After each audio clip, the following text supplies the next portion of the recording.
Dear participants, welcome to the Sustainable Ecotourism Awareness training course.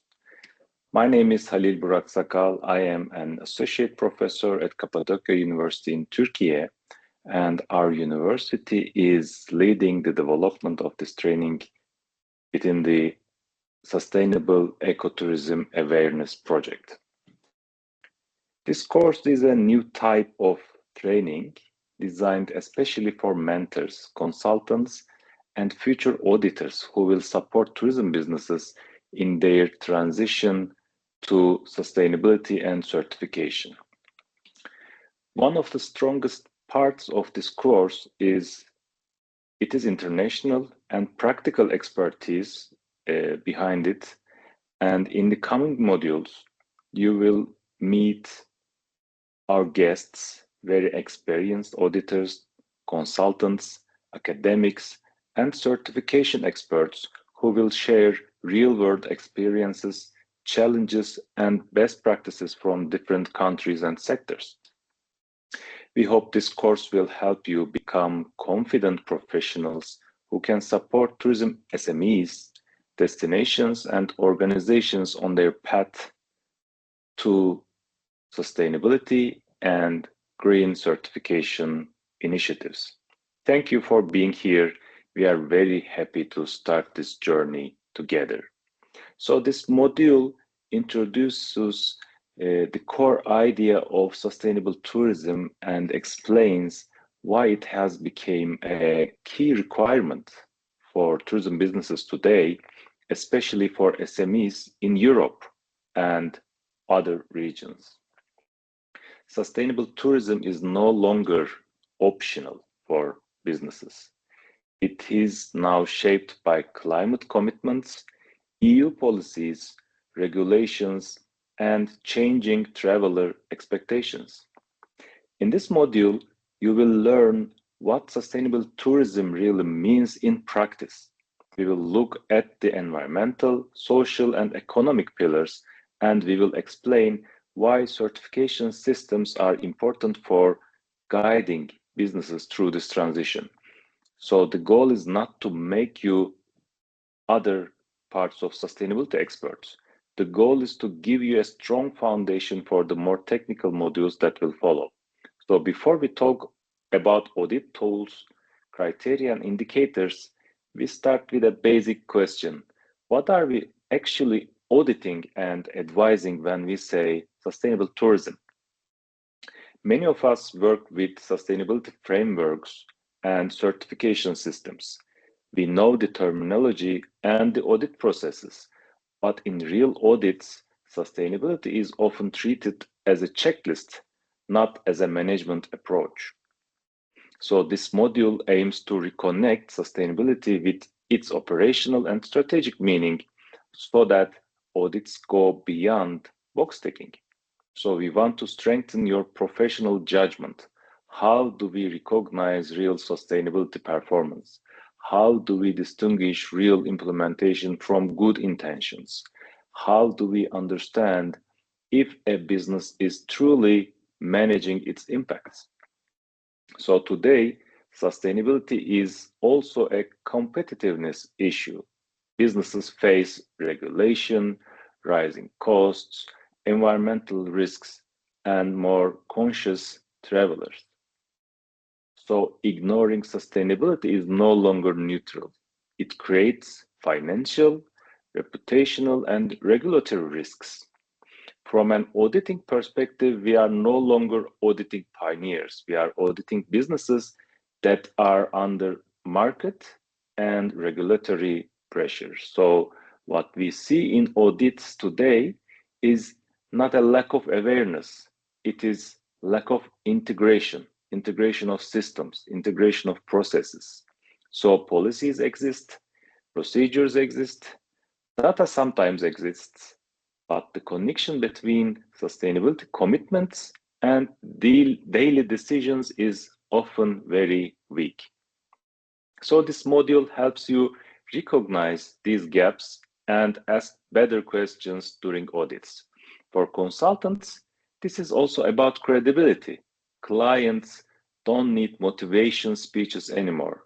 They need practical, cost-effective, and credible guidance. So understanding where sustainability creates value and where it creates risk is now a key professional skill. So sustainable tourism is an approach that focuses on long-term value, not short-term profit. Because of this, many business owners first see sustainability as a burden instead of a business model. So in reality, sustainable tourism has three main goals: protecting natural and cultural resources, supporting local communities, ensuring long-term economic sustainability for businesses and destinations. It is important to clarify one common misunderstanding. Sustainable tourism is not about stopping tourism or reducing visitor numbers. It's about managing tourism responsibly so destinations stay attractive, livable, and economically strong in the long run. But for tourism businesses, this means making daily operational decisions, for example, about energy use, purchasing, employment, and communication with guests in a way that balances environmental, social, and financial performance. So in audits, we often hear businesses say, we are already doing sustainable tourism. The challenge is that this means many different things. Sustainable tourism is not defined by single actions, like installing LED lights or reducing plastics. It is defined by how decisions are made across the whole business.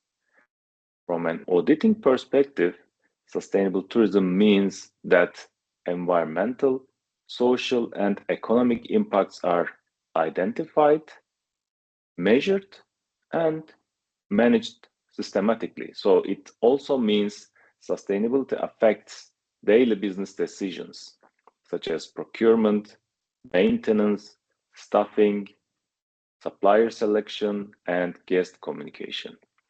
When these links are missing, sustainability becomes superficial. For consultants, this definition is critical and very important. So your role is to translate sustainability from abstract ideas into practical operational priorities. This requires understanding what good practice look like and what is realistic for different businesses and destinations. As we all know, sustainability is built on three connected pillars: environmental, social, and economic sustainability. These pillars cannot work separately. If one pillar becomes weak, the whole system becomes weak. So we all know these three pillars, but the real challenge is how they are applied in audits and consultancy. So in practice, audits often focus too much on environmental issues, give limited attention to social aspects, and almost ignore economic sustainability. This creates weak sustainability systems. For example, a business can be environmentally strong, but if it depends on poor working conditions or high staff turnover, it is not sustainable in the long term. On the other hand, a socially responsible business that is financially unstable may abandon sustainability when economic pressure increases. For auditors, this means we must look for imbalances between the pillars. For consultants, this means designing solutions that strengthen all three pillars altogether.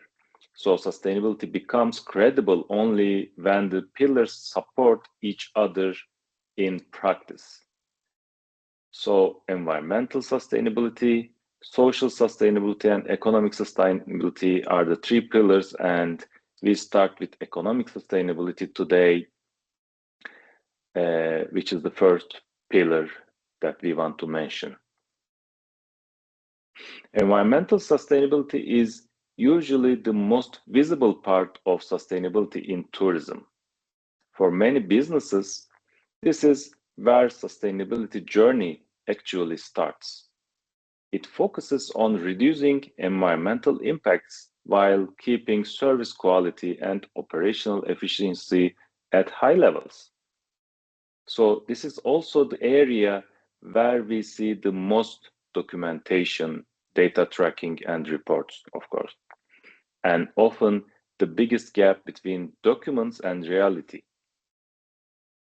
Many businesses have policies about energy, water, and waste, but real implementation is often very inconsistent. So in audits, we should not only check if procedures exist, we should look at patterns, consumption trends, maintenance decisions, investment priorities, and staff behavior. A key question is environmental performance actively monitored and used for decisions, or is data collected only for audit purposes? Consultants can create real value here by helping businesses focus on actions that bring both environmental and operational benefits, instead of giving long lists of best practices that are never fully implemented. So let's start with energy management. Energy management is one of the most visible sustainability topics in tourism. But in audits, it is also one of the most misunderstood. Almost every business says they manage energy well. Of course, they manage energy well because they want to cut costs. In reality, many businesses only apply technical fixes, not real energy management. Energy management is not about equipment. It is about whether energy use is measured, analyzed, controlled, and improved over time. So it's a cycle. Installing LED lights alone does not mean energy is managed. If consumption is not monitored, the business is only reacting to costs, not managing energy. So during audits, we should look for evidence that energy consumption is tracked over time. Data is analyzed per room, per guest, or per service. Management reviews energy trends. Decisions are made using energy data. So if energy is not discussed at management level, if energy is not a subject of the management, energy management does not exist. So another common mistake is confusing energy efficiency with lower energy consumption. A hotel can become more efficient, but still more total energy because of growth of or poor operations.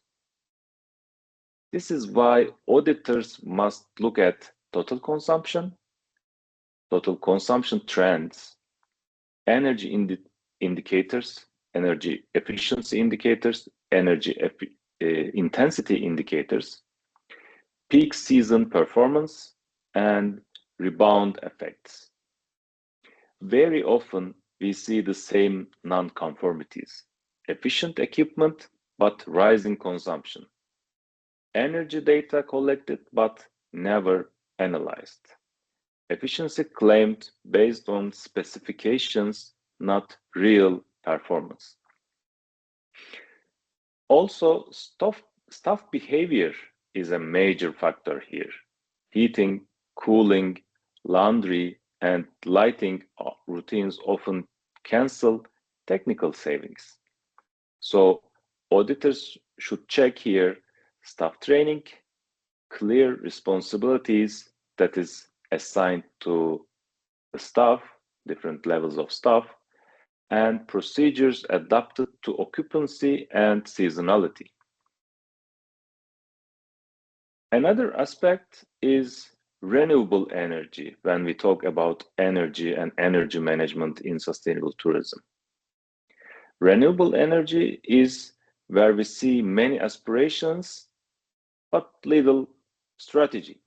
It should be linked to realistic planning, feasibility, and timeliness. So energy management also directly connected to carbon emissions, which we will mention in a while. So carbon reporting without real energy management is only a reporting exercise, nothing more. So finally, energy systems and energy management are tested during extreme weather conditions, like very hot and very cold weather, and during the peak season. So sustainability systems often fail exactly when these kind of pressures are really high. So strong evidence of energy management should include energy baselines and targets, regular data review, decisions based on energy performance, and continuous improvement. The key message is simple. Energy management is not about having efficient technology or fixes. It is about controlling how, when, and why energy is used. If energy data does not influence decisions at management level, energy management remains superficial.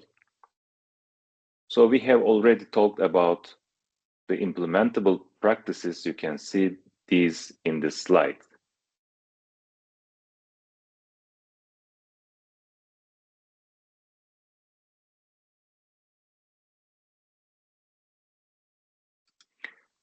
And let's look at a real example from practice.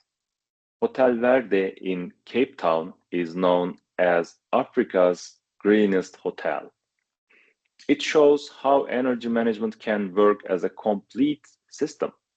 The hotel produces part of its own energy using solar and wind turbines. It also improves energy efficiency in its heating and cooling systems by recovering waste air energy.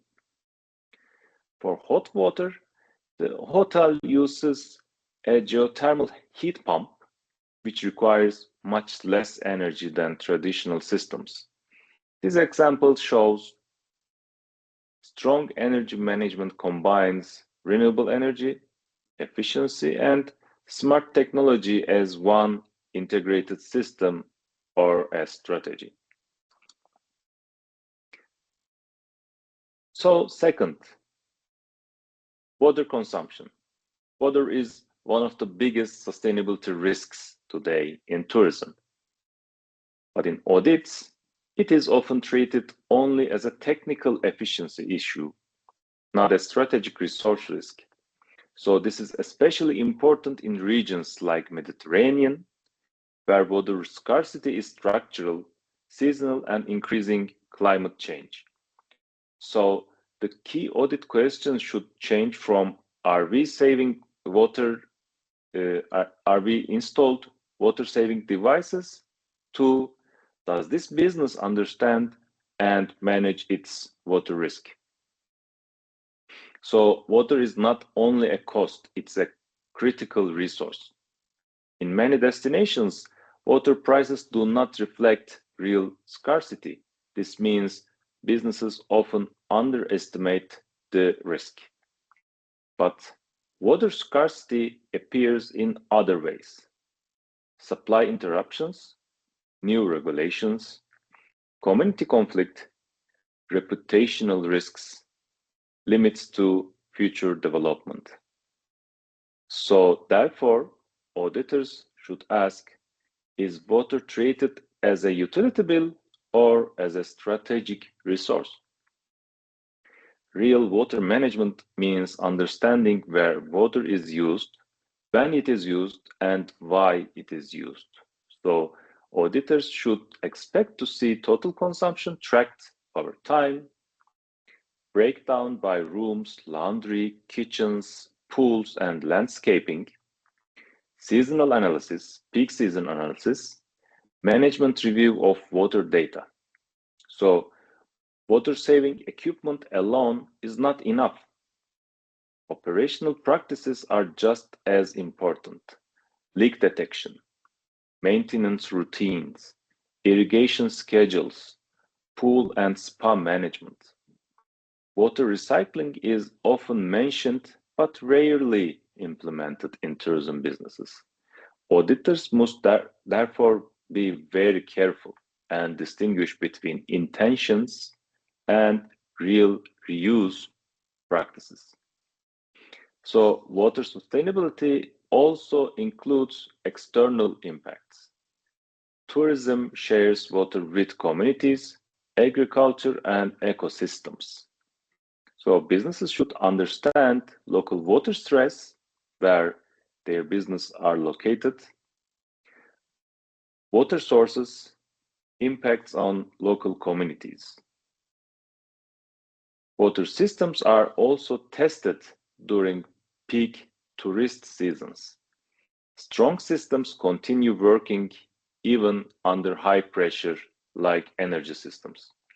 So, strong water management includes water baselines and targets, identification of high use areas, preventive maintenance, integration of water risk into planning. So, the key message is simple here. Water management is not about saving a few liters. It is about protecting the resource that makes tourism possible. If a business cannot explain how its water use fits the local water situation, sustainability is incomplete. So here we can see some examples of implementable practices that we already mentioned. You can see them and read them from this slide.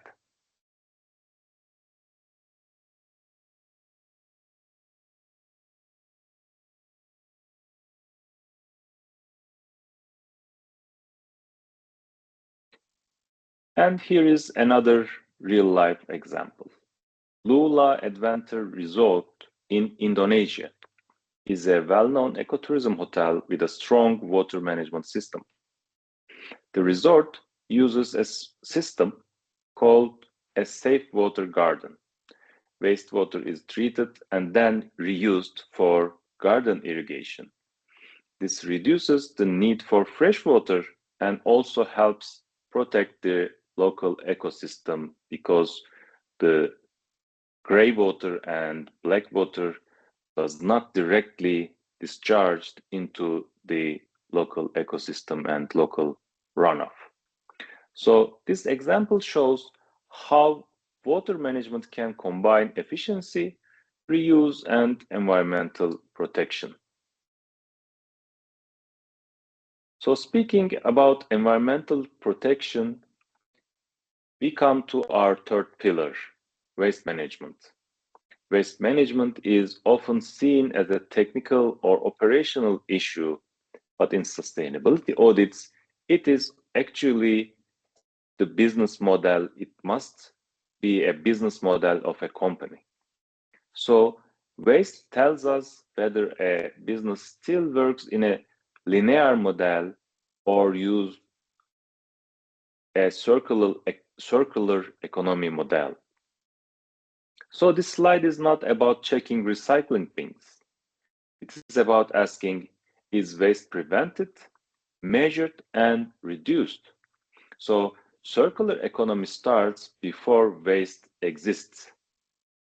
So most waste is created by procurement, portion sizes, service design, and supplier choices. So the key question is the business reducing waste or only sorting it? So if waste is only sorted, circular thinking is missing. So real waste management means knowing what waste is generated, how much it is generated, where it comes from, and what happens to it next. So without measurement, waste management is really symbolic. So food waste is usually the largest waste stream in hospitality, but it is often ignored. Auditors should check whether food, food waste is measured, where food waste occurs, and whether menus and purchasing decisions use this data. So recycling is only one of the aspects, and it is the most visible aspects of waste management, but it also easiest to fake. So color bins do not guarantee real recycling. Therefore, auditors must check staff training, contamination, and local recycling systems. Dangerous waste is another risk area. Improper handling creates environmental and reputational risk. So we can say waste management begins with purchasing decisions. Disposable products and over-purchasing increase waste volumes. So the purchasing managers must be very careful. So waste usually increases during peak season when controls become weaker. Strong systems work all the year, throughout the year, not only in low season. So this must be very carefully checked by auditors.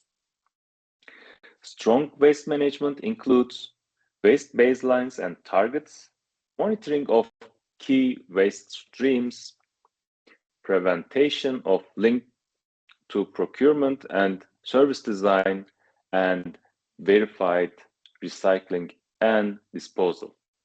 So our key message here is very simple. Waste management is not about sorting trash. It is about changing how resources are used, how purchasing decisions are made to reduce waste. So if a business cannot explain how it reduces waste over time, circular economy is not applied. So here are some implementable practices that we were mentioning. You can also check them very quickly in this slide.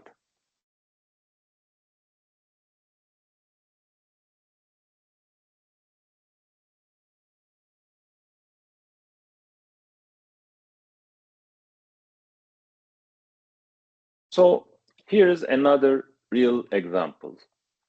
Blue Apple Beach in Colombia, located on Tierra Bomba Island, is a boutique hotel with B Corp certification. Because it's on a small island, waste management is a critical priority, a must for them. So the hotel collects and recycles glass bottles and reuses them as construction materials. It also composts organic waste and uses it in the hotel's gardens. This example is very critical to show how waste can be treated as a resource, not as a problem. So our fourth pillar in environmental sustainability is the aspect of biodiversity.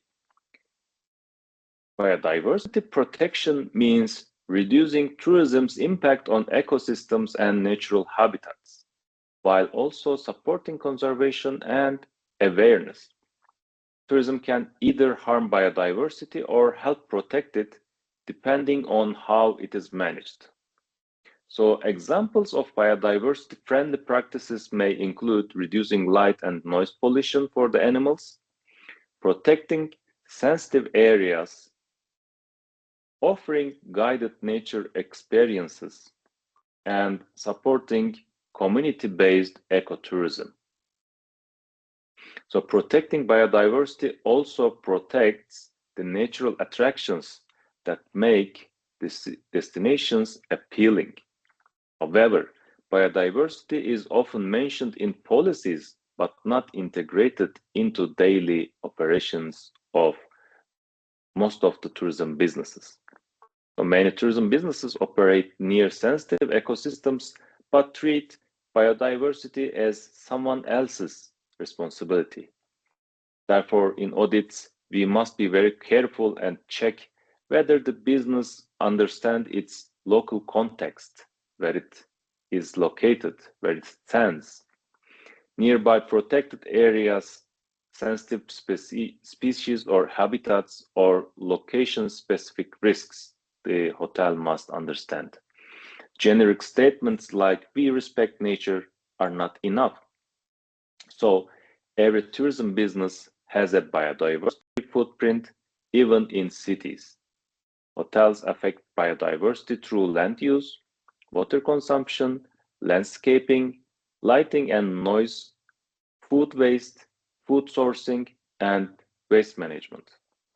Therefore, urban hotels also have impacts on biodiversity. For example, non-native plants affect pollinators if they use non-native plants in landscaping. If they do not have landscaping, but they may still have lighting, right? Night lighting affects birds and insects.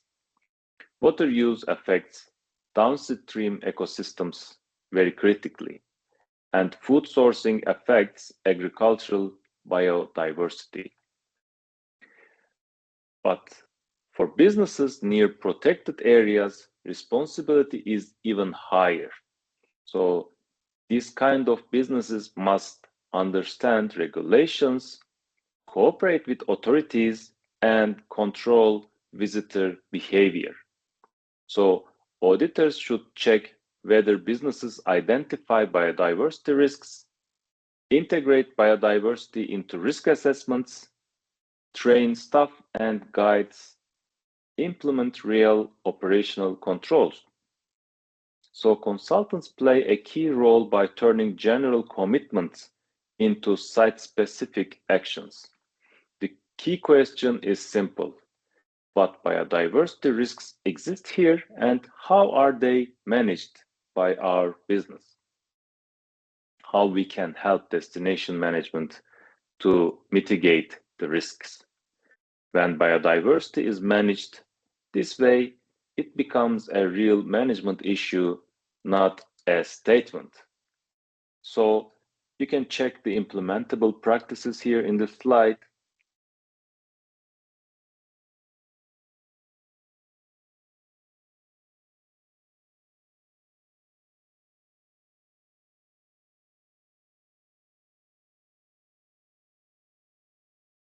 And you can see the example on this slide as well.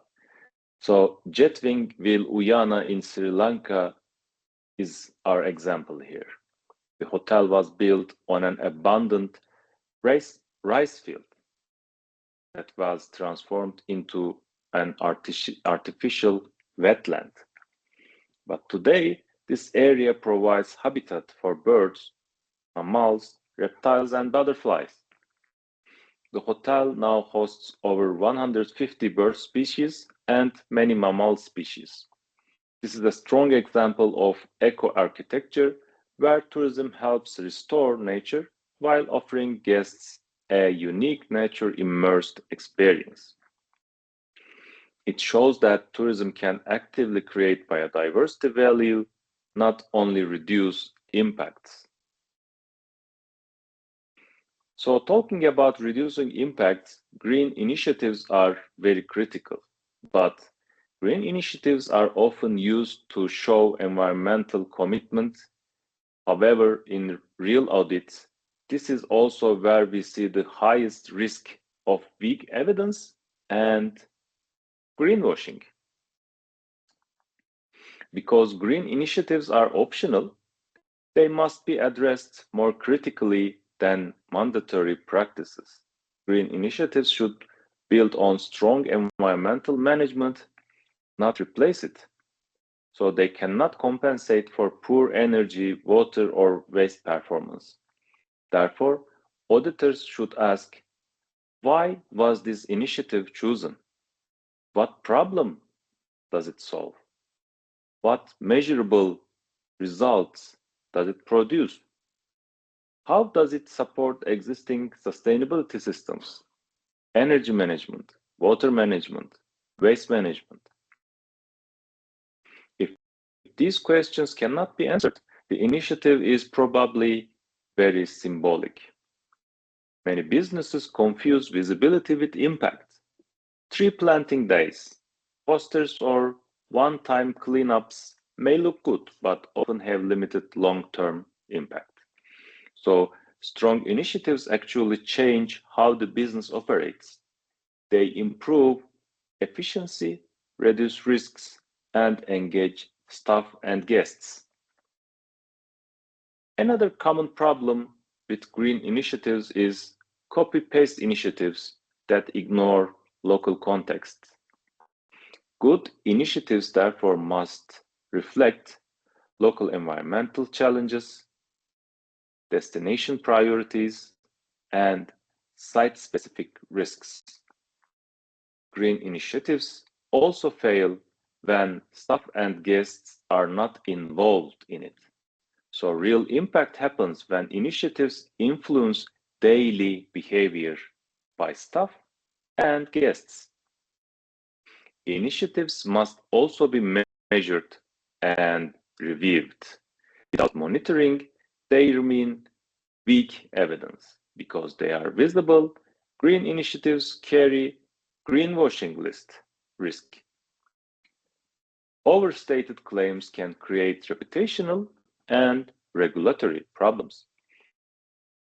Therefore, strong initiatives shows clear purpose, measurable outcomes, integration with core systems, and long-term continuity. So our key message is simple. Green initiatives should extend sustainability, not replace it. They should not replace any systems of energy management, water management, or waste management. If an initiative does not strengthen real performance, it becomes only a communication exercise. So here are some practices, good practices. You can check them in the slide.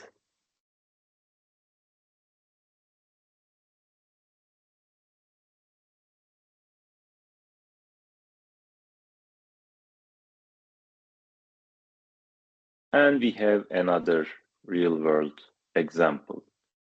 So Green Solution House in Denmark is a hotel designed with a circular sustainability approach. Food waste is converted into energy and fertilizer using a pyrolysis plant. The hotel also uses vertical gardens, solar panels, recycled materials, and water treatment technologies. So guests stay in smart rooms where they can control lighting and air and even monitor their own energy and water use. This example shows how sustainability can be fully integrated into design, technology, and guest experience. So the sixth and final pillar of environmental sustainability is natural alternatives and sustainable purchasing. Natural alternatives and sustainable purchasing are often seen as simple choices, just buying eco products instead of conventional ones. But in reality, purchasing decisions are one of the strongest sustainability tools a tourism business has. They influence impacts far beyond the hotel itself. In audits, therefore, we must move from asking what is bought to asking how purchasing decisions are made. Sustainable purchasing is not about buying a few green products. It means integrating environmental thinking into procurement decisions. Auditors should check whether purchasing considers product life cycle impacts, supplier transparency, purchase volumes, and frequency, availability of lower impact alternatives, trade-offs between cost, durability, and impact. So if sustainability is not part of procurement processes, sustainability purchasing simply does not exist. Natural products are often assumed to be better, but this is not always true. Sometimes natural alternatives require more resources, perform worse, and increase consumption, and come from unclear supply chains. Therefore, auditors must check whether alternatives are really lower impact, not just perceived as green. Another common gap is the difference between policy and practice. Many companies have sustainable procurement policies, but daily purchasing decisions are still driven by price and availability. Audits should focus on high impact categories such as cleaning chemicals, textiles and linens, food and beverages, single-use items, and construction materials. Sustainable purchasing also requires very high supplier engagement, not just accepting supplier claims. Trade-offs are normal. Businesses must document decisions and review over time. Therefore, sustainable purchasing includes risk-based procurement policies, supplier evaluation and engagement, of course, monitoring product performance, continuous improvement. The key message is simple. Sustainable purchasing is not about buying green products. It is about making environmental impact part of every purchasing decision. This area will become increasingly important due to EU supply chain regulations. So you can check the examples of implementable practices in this slide before we go to our example.